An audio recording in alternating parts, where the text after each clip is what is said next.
A prominent Egyptian imam says it's permissible for men to have sex with their illegitimate daughters and marry them. Yet, are we even allowed to criticize such an odious viewpoint, given that by doing so, it might be deemed as an act of Islamophobia?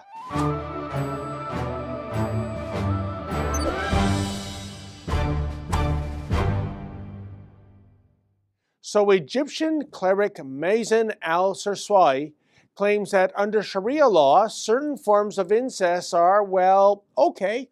Citing the prominent Muslim scholar Imam al-Shafi, al-Sarswai noted that if a father chooses to marry and sleep with a daughter who was born out of wedlock, that's permissible because the girl is not legally recognized as the man's offspring, and therefore she isn't really his daughter.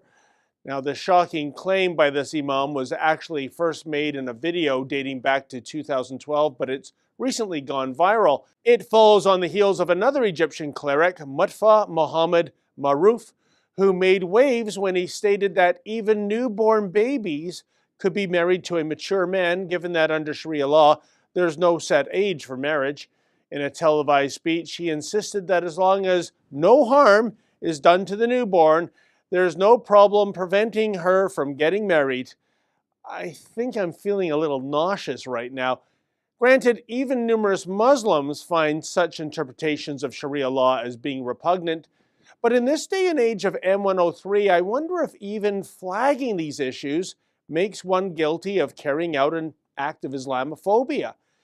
The architects of M103 never bothered to define Islamophobia, but just consider the definition of Islamophobia that the Toronto District School Board originally embraced for its Islamic Heritage Month that occurred in October. Namely, Islamophobia, according to the TDSB, is, quote, fear, prejudice, hatred, or dislike directed against Islam or Muslims or towards Islamic politics or culture, end quote.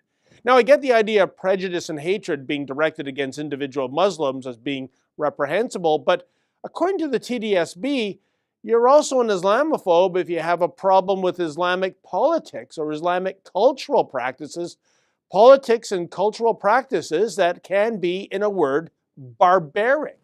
Thus, if one were to criticize female genital mutilation or honor killings or tossing gays from rooftops, which, whether one wants to admit it or not, has indeed become part and parcel with Islamic culture, and there's that word, culture, or Quranic mandated hatred of Jews. Would such criticism potentially be a form of Islamophobia? And now, if one were to criticize imams making the case essentially for incest and pedophilia, would this too be deemed an act of Islamophobia?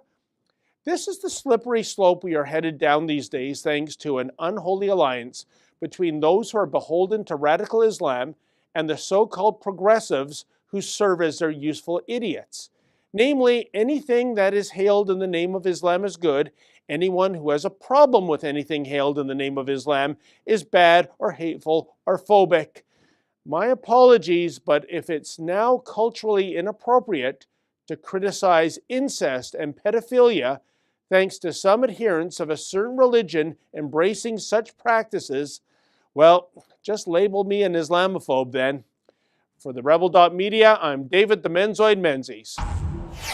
Hey folks, The Rebel has an all-new fall lineup. Please visit therebel.media/shows and check it out.